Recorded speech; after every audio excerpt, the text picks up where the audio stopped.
Menertawakan dunia persilatan. Xiao Jianghu. Audiobook, novel silat. Cerita, Jin Yong. Jilid 61. Setelah melakukan serangan yang luar biasa itu, Ling Huchong melangkah sempoyongan melewati para pengepungnya yang menjerit-jerit kesakitan. Setelah berada di dekat kuil tua, ia langsung memegangi ambang pintu dengan wajah pucat dan tubuh gemetar. Menyusul kemudian pedangnya pun terlepas dari genggaman. Ketika menoleh ke belakang, tampak 15 penjahat bercadar itu kelabakan sambil menutupi mata masing-masing. Darah segar merembes keluar melalui sela-sela jari tangan mereka. Ada yang berjongkok merintih, ada yang berlari-lari seperti lalat tak berkepala, ada pula yang berguling-guling di dalam kubangan lumpur. Andai saja mereka tetap bersikap tenang, tentu Ling Huchong dapat mereka habisi seperti daging cincang. Namun, semua itu dapat dimaklumi. Bagaimanapun tingginya ilmu kesaktian seseorang, apabila kehilangan penglihatan secara tiba-tiba, tentu akan membuatnya gentar dan tidak sanggup lagi melanjutkan pertarungan. Dalam keadaan genting, Ling Huchong berniat melancarkan serangan lanjutan. Akan tetapi ia merasa kasihan bercampur ngeri melihat pemandangan tersebut. Di sisi lain, Yu Bukun juga merasa heran bercampur gembira. Ia pun membentak, "Chong Er, cepat putuskan urat kaki mereka. Setelah itu kita bisa periksa dan tanyai asal-usul mereka." Baik, jawab Ling Huchong sambil berjongkok meraih pedangnya. Tidak disangka tenaganya kali ini sudah benar-benar habis. Tubuhnya semakin gemetar dan tangannya tidak kuat lagi mengangkat pedang. Sementara itu si tua berseru, "Kawan-kawan, lekas pungut senjata masing-masing dengan tangan kanan, dan raih ikat pinggang kawan terdekat dengan tangan kiri. Kita pergi meninggalkan tempat ini. Dengarkan arah suaraku." Ke-14 kawannya semula tidak tahu harus berbuat apa. Maka begitu mendengar teriakan tersebut, mereka langsung berjongkok dan meraba-raba tanah. Masing-masing segera memungut senjata yang mereka temukan, tidak peduli itu milik siapa. Ada yang memungut lebih dari satu, ada pula yang tidak menemukan apa-apa di tanah. Kemudian mereka pun saling memegang ikat pinggang kawan yang ada di dekat masing-masing sehingga membentuk satu barisan, di mana si orang tua berada di urutan paling depan. Dengan langkah tak menentu mereka pun berjalan menembus kegelapan malam gerimis. Selain Ning Zongzi dan Ling Huchong, semua anggota perguruan Huashan dalam keadaan tertotok tanpa bisa bergerak sedikit pun. Ning Zongzi dalam keadaan terluka cukup parah di bagian kaki sehingga tidak mampu berjalan. Sedangkan Ling Huchong sendiri kehabisan tenaga dan hanya terbaring lemah di atas tanah berlumpur. Maka itu, orang-orang Huashan tersebut hanya bisa memandang ke-15 musuh pergi tanpa bisa berbuat apa-apa. Setelah musuh menjauh, keadaan menjadi begitu sepi. Yang terdengar kini hanyalah suara nafas orang-orang Huashan di halaman kuil tua tersebut. Tiba-tiba terdengar Yu Bukun berkata, "Pendekar Ling Hu, mengapa kau tidak segera membuka totokan kami? Apa kami harus memohon belas kasihanmu supaya sudi menolong kami?" Kontan saja Ling Huchong terkejut. Ia berkata dengan suara gemetar, "Guru. Guru, mengapa? Mengapa guru bercanda seperti itu? Saya akan segera membuka totokan guru." Segera ia merangkak bangun dan melangkah gontai mendekati Yu Bukun. "Guru, mana titik nadi yang harus dibuka?" Yu Bukun merasa sangat gusar tak terkatakan. Teringat kembali olehnya bagaimana Ling Huchong bersandiwara di lereng gunung Huashan untuk membebaskan Tian Boguang. Kali ini ia pun mengira Ling Huchong sengaja melepaskan ke-15 penjahat bercadar tadi, serta sengaja mengulur waktu untuk tidak segera membuka totokan pada tubuhnya. Dengan bengis ia menjawab, "Tidak perlu lagi." Usai berkata demikian Yu Bukun mengerahkan tenaga dalam kabut lembayung senja sekuat-kuatnya untuk membuka titik nadi yang tertotok itu. Sejak tadi ia diam-diam sudah berusaha membuka totokan tersebut namun sulit sekali. Orang bercadar yang menotoknya sungguh memiliki tenaga dalam yang sangat hebat. Beberapa titik nadi Yu Bukun yang ditotok olehnya adalah titik nadi utama, yaitu Yushen, Tan Song, Ju Sui, Jian Shen, dan Sitang. Setiap kali ia mengerahkan tenaga untuk membuka totokan tersebut, entah bagaimana ada suatu penghalang yang membendung di titik-titik tersebut, yang akhirnya mengurangi kekuatan ilmu kabut lembayung senja. Ling Huchong sendiri ingin sekali membantu sang guru membuka totokan tersebut, namun tidak memiliki tenaga sama sekali. Berkali-kali ia mencoba mengangkat lengan, namun setiap kali mengerahkan tenaga selalu saja yang ia rasakan adalah sakit luar biasa, mata berkunang-kunang, telinga berdengung, dan hampir saja jatuh pingsan. Terpaksa ia hanya duduk di samping Yu Bukun dan menunggu sang guru membuka sendiri totokannya. Ning Zongzi tampak masih terbaring lemah di atas tanah. Dalam pertarungan melawan Chong Buki tadi ia mengalami kecelakaan dalam mengalirkan tenaga dalam untuk mengerahkan jurus tunggal pedang Ning tanpa tanding.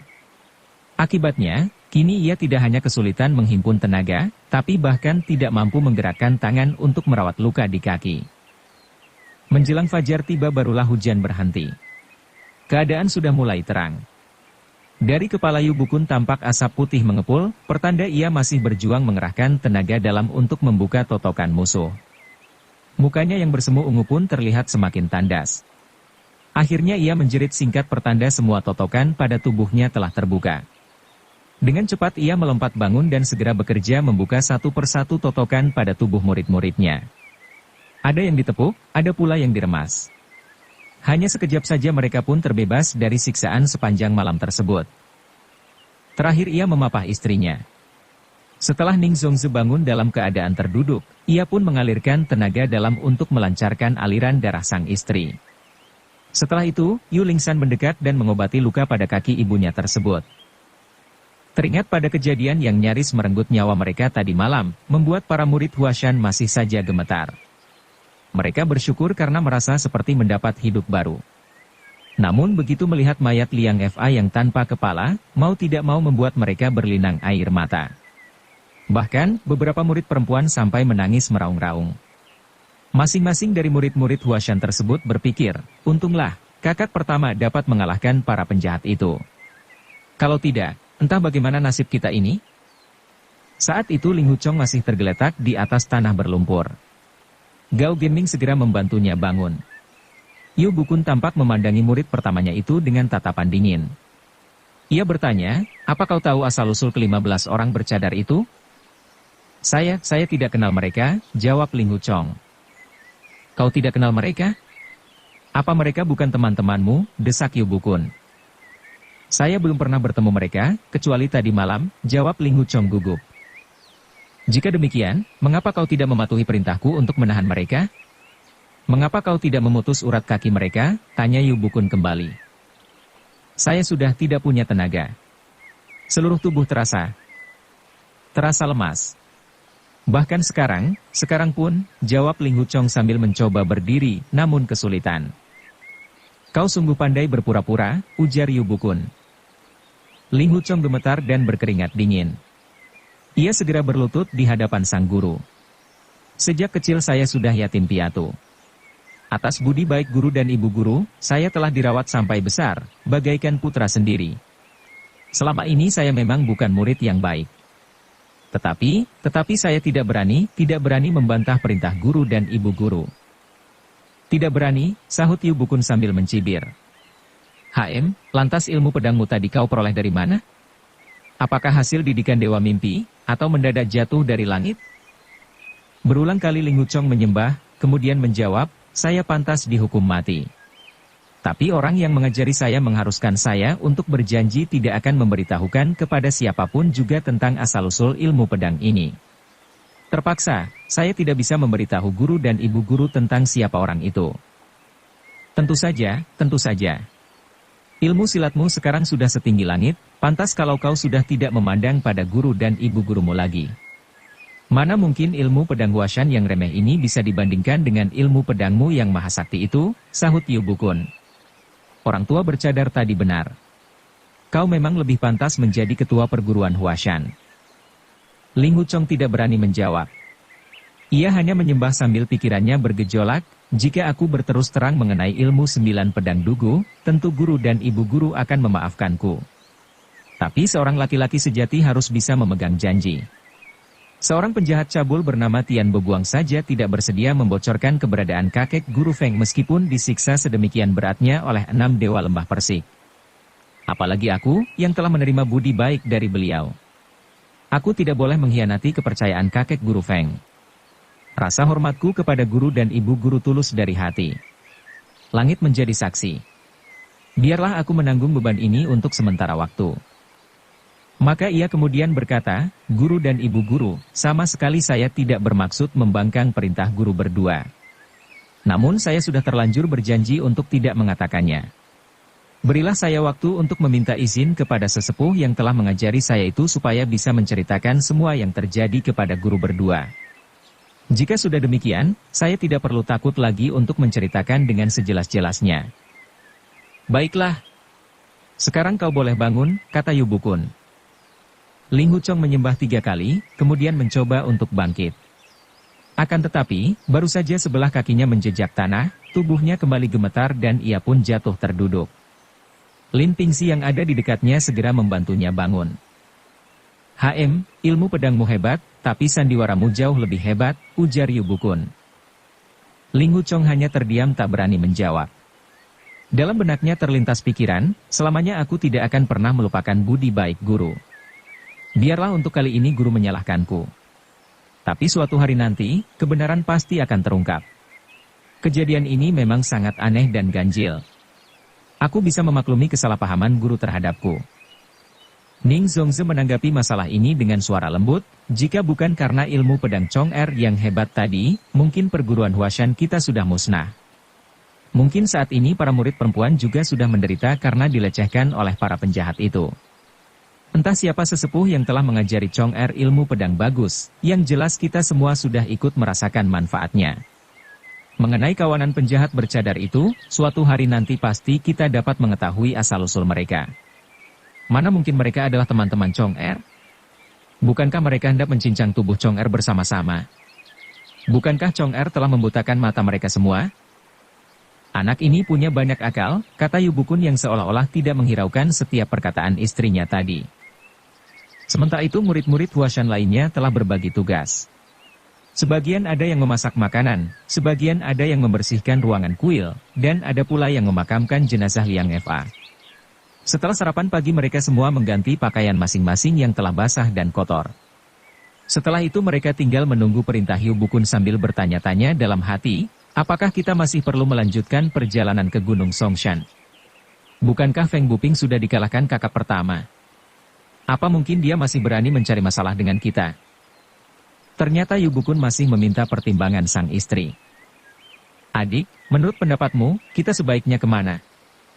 Ning Zongzi masih ingat kalau tujuan mereka turun gunung sebenarnya bukan untuk meminta keadilan kepada Zuo Lengchan di Gunung Songshan, melainkan untuk mengungsi menghindari serangan balas dendam 6 Dewa Lembah Persik. Maka, wanita itu pun menjawab, kita memang sudah tidak perlu lagi pergi ke Gunung Songshan. Tapi kita sudah terlanjur turun gunung, rasanya tidak perlu buru-buru pulang ke Huashan. Benar juga. Kita tidak ada kepentingan mendesak lainnya, jawab Yu Bukun. Tidak ada salahnya kalau kita pergi berpesiar supaya para murid bertambah pengalaman. Bagus sekali. Ayah, seru Yulingsan gembira. Namun begitu teringat Liang Fa yang baru saja terbunuh, ia langsung terdiam tanpa melanjutkan kata-kata, melainkan hanya bertepuk 1 kali saja. Sepertinya kau senang sekali begitu mendengar kita akan pergi berpesiar. Baiklah, untuk saat ini kau boleh bersenang-senang, ujar Yu Bukun tersenyum. Shan Er, coba katakan kemana sebaiknya kita pergi. Sambil berkata demikian, ia kemudian menoleh ke arah Lin Pingxi. Yu Lingsan menjawab, ayah, apabila kita ingin bersenang-senang, sebaiknya kita berpesiar yang jauh sekalian. Makin jauh makin baik. Jangan buru-buru pulang. Bagaimana kalau kita pergi ke rumah Lin kecil? Memang kakak kedua dan aku pernah pergi ke Fuzhou. Tetapi saat itu kami sedang dalam tugas penyamaran. Tentu saja kami tidak sempat bersenang-senang. Lin kecil pernah bilang buah lengkeng Fujian besar-besar dan manis-manis. Di sana juga ada jeruk segar, pohon banyan, serta bunga bakung. Nyonya Yu menggeleng dan berkata, Provinsi Fujian jaraknya terlalu jauh dari sini. Dari mana kita punya biaya untuk rombongan sebanyak ini? Jangan-jangan kita harus menjadi anggota partai pengemis dan meniru cara mereka berkelana sambil meminta-minta. Lin Pingxi ikut bicara, guru dan ibu guru, bagaimana kalau kita pergi ke Provinsi Henan? Jaraknya hanya 2 hari perjalanan dari sini. Kakek saya tinggal di kota Luoyang. Ning Zongzi menjawab, benar juga. Kakekmu dari pihak ibu bukankah Wang Yuan basi golok emas tanpa tanding? Ayah dan ibu sudah meninggal. Saya ingin mengunjungi kakek dan nenek untuk memberitahukan hal itu secara rinci, kata Lin Pingxi.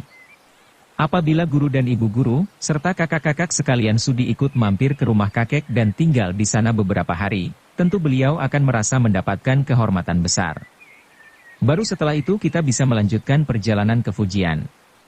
Mengenai biaya tidak perlu khawatir. Saya pernah mengambil benda-benda berharga yang dirampas perguruan Kinceng dari Biro Ekspedisi Fuei kami di cabang Changsha. Meskipun Ning Zongzi telah menusuk Dewa Buah Persik, namun tetap saja hatinya dicekam ketakutan sewaktu teringat bagaimana orang-orang aneh dari lembah Persik itu membentang dan mengangkat tubuhnya ke udara.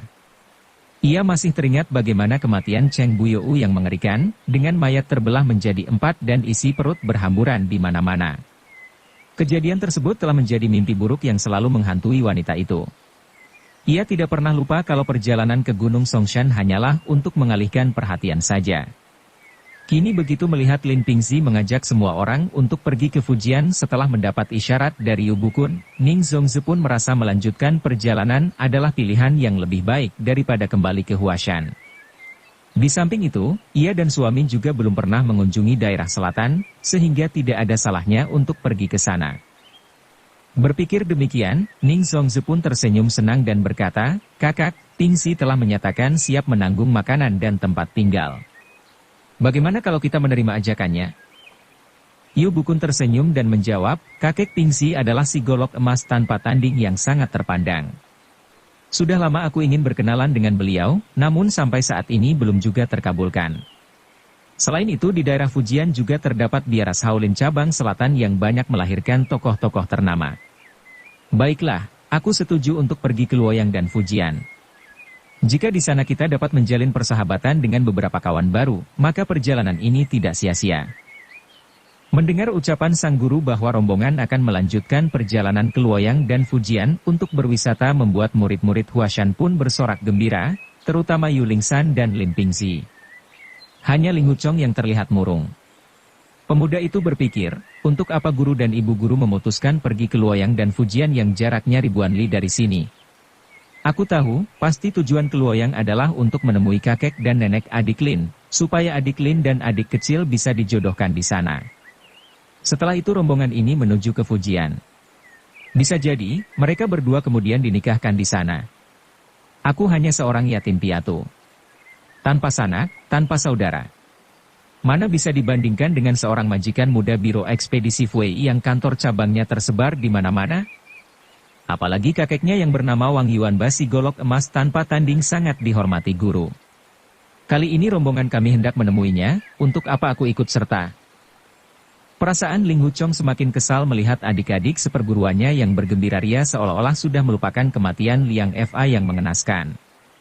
Ia kemudian berpikir, nanti kalau bermalam di suatu penginapan, biarlah aku meloloskan diri tengah malam. Mana mungkin aku bisa ikut perjalanan yang menggunakan biaya dari adik Lin, serta tinggal di rumahnya sambil menahan perasaan sedih saat mengucapkan selamat kepada adik Lin dan adik kecil. Maka, sewaktu rombongan Huashan tersebut melanjutkan perjalanan, dengan semangat lesu dan badan lemas Ling Huchong melangkah gontai di belakang. Karena jalannya makin lama makin lambat, ia akhirnya tertinggal jauh. Mendekati tengah hari keadaannya bertambah payah. Ia tidak tahan lagi dan duduk beristirahat di atas batu di tepi jalan dengan nafas tersengal-sengal. Tiba-tiba Lao Denwo datang berlari padanya. "Kakak pertama, bagaimana keadaanmu? Apa kau lelah? Biar aku temani." "Terima kasih banyak," jawab Ling Huchong. "Ibu guru telah menyewa sebuah kereta di kota sana dan sebentar lagi akan datang ke sini menjemputmu," lanjut Lao Denwo. Ling Huchong merasa sangat terharu.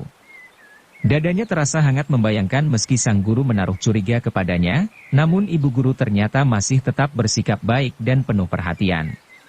Benar juga. Tidak lama kemudian datang sebuah kereta yang ditarik keledai ke tempat itu. Ling Huchong segera masuk ke dalamnya didampingi Lao Denwo. Sejak itu, Lao Denwo selalu mendampingi dan menyertai Ling Huchong kemanapun juga. Bahkan, saat bermalam di penginapan pun mereka tidur dalam kamar yang sama. Selama 2 hari mereka tidak pernah berpisah. Tentu saja ini membuat Ling Huchong merasa terharu dan berterima kasih atas perhatian adik keduanya tersebut. Saat adik Lao bergabung dengan perguruan Huashan, ia sudah berpengalaman dan memiliki beberapa macam ilmu silat. Selain itu usianya juga jauh lebih tua dariku. Biasanya dia sangat jarang berbicara denganku. Siapa sangka sekarang ia menjadi saudaraku yang paling dekat dan paling memerhatikanku? Adik-adik yang lain pasti tidak berani berbicara denganku karena takut kepada guru yang telah memarahiku di depan kuil tua tempo hari. Sekarang aku tahu siapa yang tulus kepadaku dan siapa yang tidak. Benar juga kata pepatah, jarak yang jauh akan mengukur kekuatan kuda. Ternyata ini juga berlaku untuk isi hati manusia. Apa yang dipikirkan Ling Huchong ternyata tidak benar. Tak disangka pada malam ketiga tanpa sengaja ia mendengar adik perguruannya yang paling kecil, yaitu Shuqi, berbisik di luar kamar kepada Lao Denwo, "Kakak kedua, guru menyuruhku bertanya kepadamu apakah hari ini kakak pertama memperlihatkan gerak-gerik yang mencurigakan?" Terdengar Lao Denwo menjawab dengan suara berbisik, "SSST, jangan keras-keras. Kita keluar saja." Keringat dingin pun mengalir membasahi dahi Ling Huchong. Hanya dari pembicaraan tersebut sudah cukup baginya untuk membuat kesimpulan bahwa sang guru benar-benar curiga kepadanya. Ternyata Lao Denwo selama ini bersama dirinya hanyalah karena menjalankan perintah sang guru untuk mengawasinya secara diam-diam. Saat itu Shuqi sudah mengendap-endap pergi, sementara Lao Denwo mendekati ranjang untuk memeriksa apakah Ling Huchong telah tertidur atau belum. Sebenarnya Ling Huchong ingin sekali bangun dan membentak adik keduanya itu, namun ia kemudian sadar kalau Lao Denwo hanya menjalankan tugas dari sang guru. Maka, ia pun menahan diri dan pura-pura tidur nyenyak. Lao Denwo kemudian melangkah keluar kamar. Ling Huchong yakin kalau kepergiannya adalah untuk menyampaikan laporan kepada sang guru. Pemuda itu kembali berpikir, aku tidak berbuat salah. Sekalipun kalian berjumlah 100 atau 200 orang mengawasiku siang dan malam, aku tidak takut. Tidak ada yang perlu kusembunyikan." Karena perasaannya sedang dirundung kemarahan membuat dadanya terasa sesak dan nafas menjadi kacau. Dengan sendirinya, sedikit tenaga dalam pun mengalir keluar untuk mengatasi keadaan. Akan tetapi, dengan munculnya aliran tenaga dalam ini justru membuat Ling Huchong semakin menderita. Ia pun meremas bantal dengan nafas terengah-engah. Selang agak lama, rasa sakit perlahan sirna. Perlahan-lahan pemuda itu bangkit untuk duduk. Tangannya hendak meraih baju dan sepatu, sambil berpikir, jika guru sudah tidak menganggapku sebagai murid dan menempatkan orang untuk mengawasiku seperti maling, lalu untuk apa aku masih berada di sini? Mungkin lebih baik aku pergi saja. Aku tidak peduli apakah kelak guru akan mengerti yang sebenarnya terjadi atau tidak. Pada saat itu tiba-tiba terdengar suara orang berbicara di luar kamar, "SSST, jangan berisik." Lalu suara lain menjawab, "Benar, sepertinya kakak pertama sudah bangun." Meskipun kedua suara itu diucapkan dengan nada berbisik, namun karena keadaan sudah tengah malam, ditambah lagi dengan pendengaran Ling Huchong yang terlatih, membuat pemuda itu dapat mengenali bahwa beberapa adik seperguruannya sedang ditugasi untuk mengintai di luar, serta menjaga apabila dirinya melarikan diri. Sungguh Ling Huchong semakin kesal. Tangannya terkepal sampai mengeluarkan bunyi yang terdengar jelas di tengah gelap malam. Ia pun berpikir, jika saat ini aku pergi meninggalkan rombongan, justru aku akan dituduh benar-benar melakukan dosa. Baiklah kalau begitu. Aku tidak akan pergi. Terserah kalian berbuat apa saja kepadaku, aku tidak peduli. Ia kemudian berteriak-teriak, "Pelayan! Pelayan! Ambilkan aku arak!" Beberapa lama kemudian barulah muncul seorang pelayan membawakan sebotol arak. Ling Huchong lalu meminum arak itu sepuas-puasnya sampai mabuk tak sadarkan diri. Esok paginya sewaktu Lao Denwo memapah tubuhnya untuk menaiki kereta, ia masih dalam keadaan setengah sadar, sambil mulutnya tetap berteriak-teriak, "Berikan aku arak. Berikan aku arak yang banyak." Keluarga Golok Emas Wang. Beberapa hari kemudian rombongan orang-orang Huashan itu sudah sampai di kota Luoyang dan bermalam di sebuah penginapan yang cukup besar. Seorang diri Lin Pingzi mendahului berangkat menuju ke rumah kakeknya. Sementara itu Yu Bukun dan yang lain sudah mengganti pakaian mereka dengan yang lebih bersih. Sebaliknya, Ling Huchong yang memang sejak awal tanpa persiapan untuk mengikuti perjalanan masih tetap memakai pakaian kotor yang ia gunakan pada pertempuran di kuil tua tempo hari. Yu Lingshan kemudian datang ke kamar Ling Huchong sambil membawa seperangkat pakaian bersih. Gadis itu berkata, "Kakak pertama, silakan pakai baju ini." "Bukankah ini pakaian guru?" sahut Ling Huchong. Mengapa kau berikan kepadaku? Sebentar lagi kita diundang pergi ke rumah keluarga kakek Lin kecil. Lekas kau ganti pakaianmu dengan pakaian ayah yang lebih bersih ini, pinta Yuling San. Siapa bilang kalau ke rumah orang harus memakai pakaian yang bagus, sahut Ling Huchong sambil mengamati penampilan Yuling San dari atas ke bawah. Ternyata hari itu Yuling San berdandan begitu rapi, memakai baju sutera berbungkus kain kapas tipis dan berkain satin warna hijau muda. Wajahnya berbedak dan bergincu tipis sehingga makin menambah kecantikannya. Rambutnya yang hitam pun tersisir rapi mengkilap, dengan tusuk kundai yang berhias bunga dengan untayan mutiara. Biasanya Yuling San berdandan sedemikian rupa hanya sewaktu merayakan tahun baru.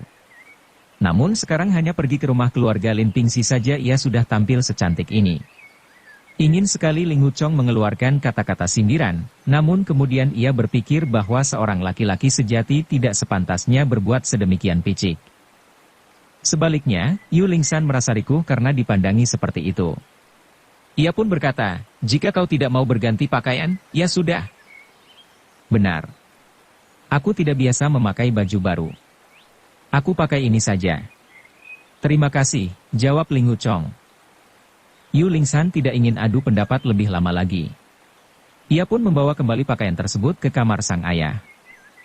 Tidak lama kemudian terdengar suara seseorang yang nyaring dan keras sedang berseru di luar penginapan, jauh-jauh ketua Yu berkunjung kemari, tapi saya tidak melakukan penyambutan sebagaimana mestinya. Sungguh sangat tidak sopan. Yu Bukun yakin kalau itu adalah suara Wang Yuan basi golok emas tanpa tanding. Setelah tersenyum kepada istrinya, ia pun melangkah keluar. Tampak kemudian olehnya seorang laki-laki tua berusia sekitar 70 tahun yang menyambut dengan penuh hormat. Laki-laki tua itu berwajah kemerah-merahan dan bercahaya, dengan janggut berwarna putih panjang. Sungguh sosok yang terlihat sehat dan berwibawa. Tangan kiri orang tua itu sibuk memainkan 2 butir bola emas yang masing-masing sebesar telur angsa. Jika orang lain pada umumnya hanya memainkan bola dari besi atau baja untuk melatih tangannya, namun Wang Yuanba menggunakan bola dari emas murni. Tidak hanya ukurannya yang 2 kali lebih besar daripada bola besi yang biasa dijumpai, tetapi harganya juga tentu lebih mahal. Bersambung ke jilid 62. Dukung kami dengan subscribe, follow, like, komen dan share. Terima kasih.